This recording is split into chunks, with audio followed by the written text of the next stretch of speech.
பின்னர் இயேசு தம் சீடருக்கு திபேரிய கடல் அருகே மீண்டும் தோன்றினார்.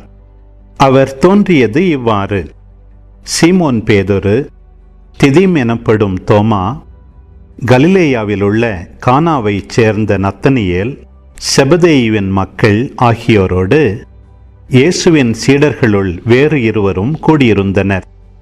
அப்போது சீமோன் பேதுரு அவர்களிடம், நான் மீன் பிடிக்கப் போகிறேன் என்றார். அவர்கள், நாங்களும் உம்மோடு வருகிறோம் என்று போய் படகில் ஏறினார்கள். அன்று இரவு அவர்களுக்கு மீன் ஒன்றும் கிடைக்கவில்லை. ஏற்கனவே விடியற்காலை ஆகியிருந்தது. இயேசு கரையில் நின்றார். ஆனால் அவர் இயேசு என்று சீடர்கள் அறிந்து கொள்ளவில்லை. இயேசு அவர்களிடம், பிள்ளைகளே, மீன் ஒன்றும் படவில்லையா என்று கேட்டார்.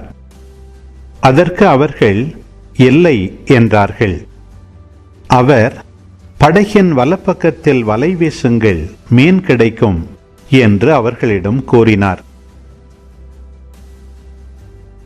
அவர்களும் அவ்வாறே வீசினார்கள்.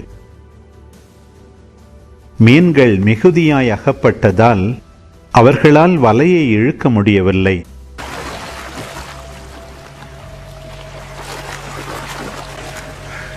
இயேசுவின் அன்பு சீடர் அதை கண்டு பேதுருவிடம், அங்கு நிற்பவர் ஆண்டவர்தாம் என்றார்.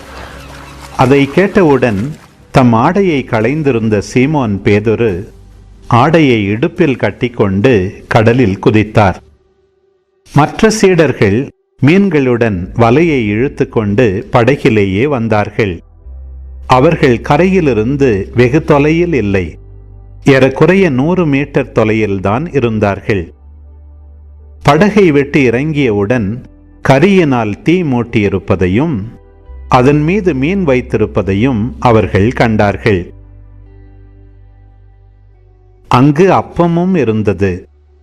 இயேசு அவர்களிடம், நீங்கள் இப்போது பிடித்தவற்றில் சில மீன்களை கொண்டு வாருங்கள் என்றார். சீமோன் பேதுரு படகில் ஏறி வலையை கரைக்கு இழுத்தார். வலை நிறைய பெரிய மீன்கள் இருந்தன. அவற்றின் எண்ணிக்கை 153. இத்தனை மீன்கள் இருந்தும் வலை கிழியவில்லை. இயேசு அவர்களிடம், உணவருந்த வாருங்கள் என்றார். சீடர்களுள் எவரும், நீர் யார் என்று இயேசுவிடம் கேட்க துணியவில்லை. ஏனெனில் அவர் ஆண்டவர்தாம் என்று அவர்கள் அறிந்து கொண்டார்கள்.